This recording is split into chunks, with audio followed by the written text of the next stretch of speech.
9 August 2024 Kolkata rape and murder case. ये case पूरी दुनिया को हिला देने वाला था। क्या संजय रोही केवल दोषी था? अगर वही दोषी था तो उसे फांसी की सजा क्यों नहीं हुई? क्या डॉक्टर सेफ है? क्या हॉस्पिटल जिसे रेजिडेंट डॉक्टर अपना घर मानती है वो उसके लिए सेफ प्लेस नहीं है? इस केस के पीछे कौन कौन था? ये कोई साजिश थी या फिर कोइंसिडेंस? देखिए, तारीख 8 अगस्त 2024 कोलकाता के आरजीकर मेडिकल कॉलेज में 31 साल की डॉक्टर अभया अपनी रेजिडेंस डॉक्टर की सेकंड ईयर में थी। रेजिडेंसी मतलब देखो, 12th के बाद पहले लोग नीट यूजी देते हैं, उसके बाद उनका सिलेक्शन एमबीबीएस में हो जाता है, फिर एमबीबीएस कंप्लीट करने के बाद नीट पीजी की तैयारी करते हैं। उसे क्लियर करने के बाद 3 साल का कोर्स होता है जिसमें नाम से पता चल रहा है रेजिडेंट डॉक्टर, मतलब उन्हें हॉस्पिटल में रहना पड़ता है, हॉस्पिटल ही उनका घर बन जाता है। ऐसे में अगर उनके लिए हॉस्पिटल ही सेफ नहीं है तो फिर कहाँ रहेंगे वो? अगर उनका घर ही उनके लिए सेफ नहीं है तो फिर कौन सी जगह उनकी सेफ है? 8 अगस्त को डॉक्टर जो विक्टिम है रात को 11:30 बजे से अपने मम्मा को कॉल करती है और कहती है कि मैं ठीक हूँ और खाना खाने के लिए जा रही हूँ, अब राउंड पे जाऊंगी और आप सो जाओ। उसकी मम्मा सो जाती है फ्री होकर डेली की तरह। डॉक्टर अभया राउंड पर जाती है और फिर डिनर वगैरह करने के बाद अपने जूनियर्स के साथ लगभग 2:30-3 बजे से वो सोने के लिए चली जाती है सेमिनार रूम में। देखो, ये भी एक साजिश मतलब सच सामने आया है कि हॉस्पिटल्स में रेजिडेंट डॉक्टर के लिए रेस्ट रूम्स ही अवेलेबल नहीं है, उन्हें कहीं भी सोना पड़ता है।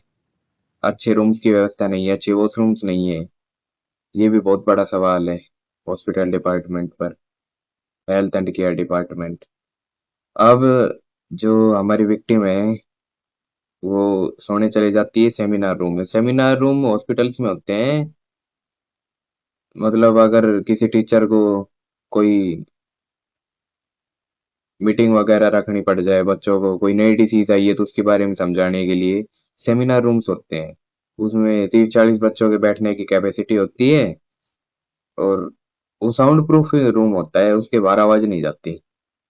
तो विक्टिम को रात को वही जगह मिली तो वो सोची आधा 1 घंटा आराम कर लेती हूँ, वहां जाकर सो गई।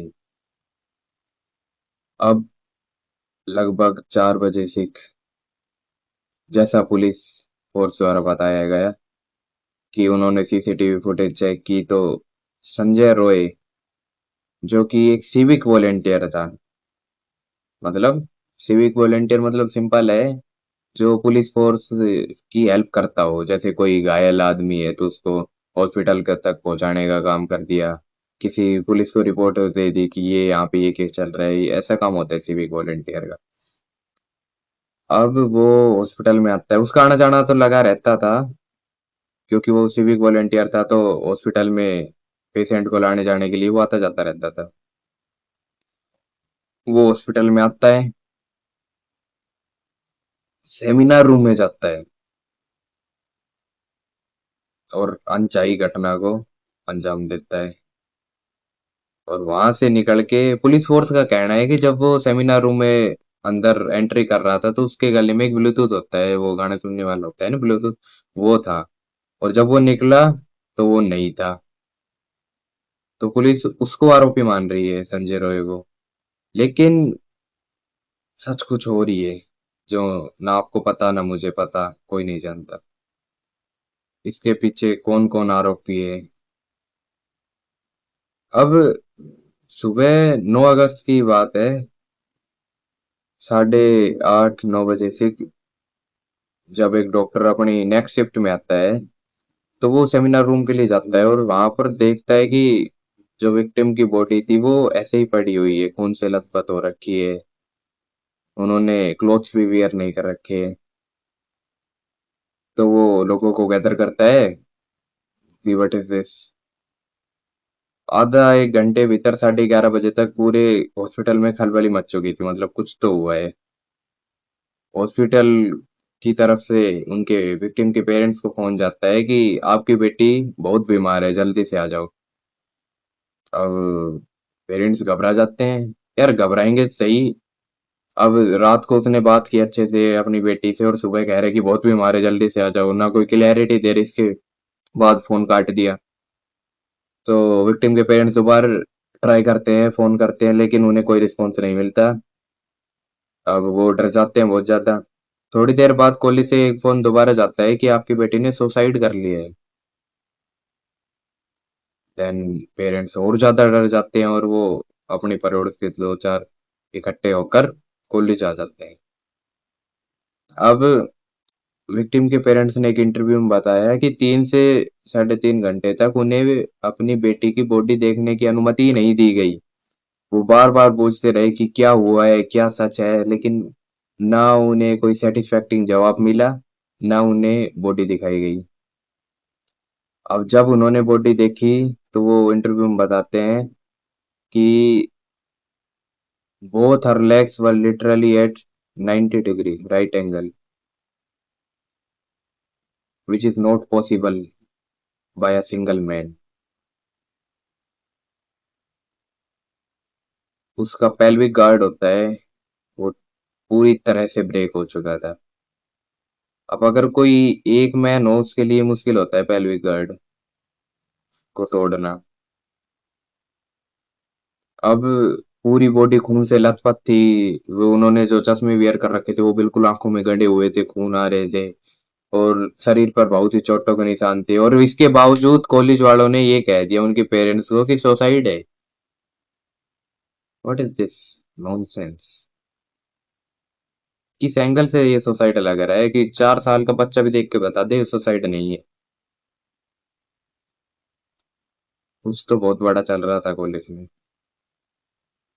और जब पूरे कॉलेज में फैल गई ना कि भाई ये हो रहा है कॉलेज में, तो जो कॉलेज के प्रिंसिपल थे डॉक्टर संदीप घोष, उनको बताया गया। वो वहीं 1-1.5 किलोमीटर के रेंज में रहते थे। तो वो 1 से 1.5 घंटे बाद आए जानकारी मिलने के बाद, और उन्होंने कहा कि मैं पहले खुद देखूंगा। पुलिस को रिपोर्ट नहीं दी गई। पुलिस को रिपोर्ट तो बहुत बाद में दी गई है, जब कॉलेज में और रेजिडेंट डॉक्टर थे। उन्होंने उनका मतलब हड़ताल वगैरह की कि हमें सीबीआई की रिपोर्ट चाहिए, क्या है, सुसाइड तो नहीं है, मर्डर है, साफ दिख रहा है। और जो पोस्टमार्टम होता है वो जनरली किसी और कॉलेज में किया जाना चाहिए, बिकॉज जिस कॉलेज में ये हुआ है, तो जो कॉलेज इस घटना का जो आरोपी है वो उसी कॉलेज का है, मतलब तो वहां पे तो ये होना ही नहीं चाहिए क्योंकि सारे सबूत मिटा दिए जाएंगे। बट इस केस में एक चीज अच्छी हुई, विक्टिम की एक फ्रेंड थी, उन्होंने कहा कि जो भी ऑटोप्सी होगी, पोस्टमार्टम, वो उसकी फुल वीडियो रिकॉर्ड होनी चाहिए।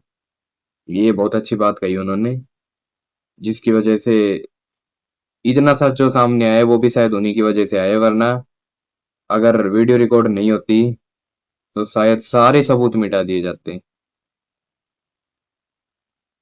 अब पोस्टमार्टम भी उन्होंने खुद ही कर लिया। पुलिस को रिपोर्ट भी नहीं दी गई है, पोस्टमार्टम हो चुका है। और ये बताया जा रहा है कि this is suicide not a murder. अब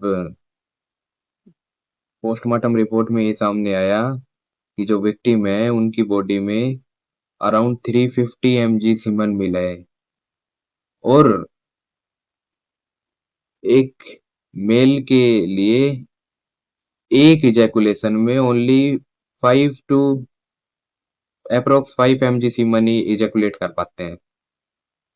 3 से 4 इजैकुलेशन में अप्रोक्स 15 से 20, and the semen counted was 250 to 300 mg. That was not possible by a single man.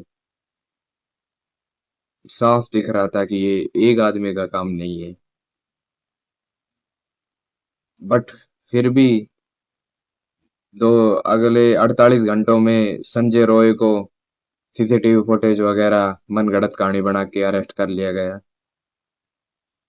ठीक है। अब संजय रॉय का बैकग्राउंड देखो, पुलिस ने क्या बताया कि उसकी दो तो शादी हो चुकी थी, उसके ऊपर डोमेस्टिक वायलेंस का केस था, उसकी फर्स्ट वाइफ उसे छोड़कर चली गई थी, सेकंड वाइफ का मर्डर हो गया था। मतलब मर्डर हुआ, मतलब उसने नहीं किया था, मर्डर नहीं कह सकते, डेथ हो गई थी। तो उसके खिलाफ डोमेस्टिक वायलेंस के केस थे, करप्टेड मैन था, और फिर भी वो सिविक वॉलेंटियर था। देख रहे हो, उसको अरेस्ट कर लिया गया। और उसने खुद कहा कि मेरे को फांसी दे दो। मतलब कोई बंदा इतनी घटना को अंजाम दे के आराम से सो रहा है, और पुलिस आती है तो कहता है कि हाँ मैंने ही किया है, मेरे को अरेस्ट कर लो, फांसी दे दो।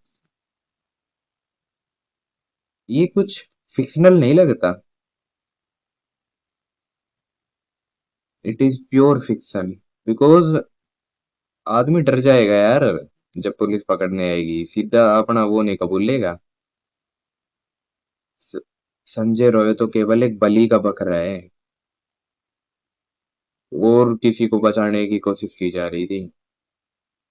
अब एक इंसिडेंट और हुआ अराउंड 13 या 14 अगस्त को, जब सभी डॉक्टर्स पीसफुली कैंडल मार्च निकाल रहे थे हॉस्पिटल के सामने, तो अराउंड सामने से 7-8 हजार बंदे भागे आ रहे हैं। एकदम आते ही तोड़ फोड़ मचा दी, बैरिकेड्स तोड़ दिए, कॉलेज में एंटर कर गए, सेकंड फ्लोर पूरा तबाह कर दिया। बट ये अच्छा हुआ, जो केस हुआ था वो थर्ड फ्लोर पे हुआ था, तो थर्ड फ्लोर तक नहीं पहुंच पाए वो। और जो वहां पर रेजिडेंस डॉक्टर थे, उन्होंने इंटरव्यू में बताया कि उन्होंने नर्सेज को, डॉक्टर्स को रेप की धमकी भी दी, कि आज ये कर रहे हैं, कल और भी कुछ कर देंगे। वहां के डॉक्टर्स बताते हैं कि शाम होते होते पुलिस फोर्स कम हो गई थी। एक बैरिकेड्स के उस टाइम उस साइड 50 जो बंदे थे, उस साइड एक ही पुलिस ऑफिसर। वहां बताते हैं कि पुलिस थी जो टॉयलेट्स में छुप गई थी बचने के लिए।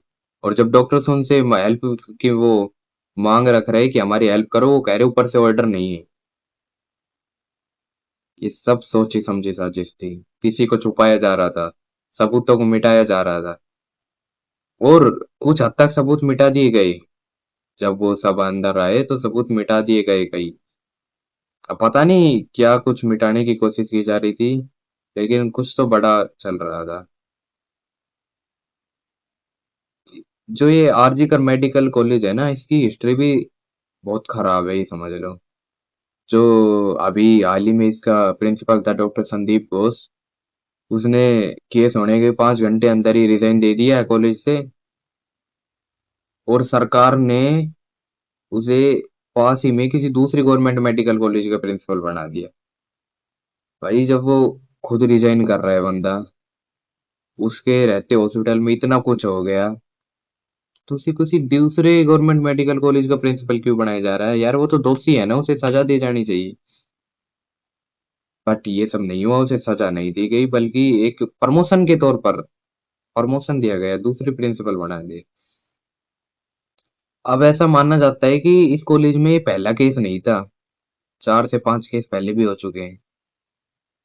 वहाँ के डॉक्टर्स और स्टूडेंट्स का कहना है कि वहाँ पे गलत फिल्में शूट होती थी, पोर्नोग्राफी कंटेंट शूट होता था, जिसके लिए वहाँ की फीमेल वर्कर्स, स्टूडेंट्स तक को यूज किया जाता था। एवरीबॉडी नोज कि उसमें क्या चल रहा है, लेकिन किसी ने कुछ एक्शन नहीं लिया। या तो सरकार भी इसमें मिली जुली है, या फिर किसी तो बड़े आदमी का हाथ है भाई, जो इतना कुछ हो रहा था।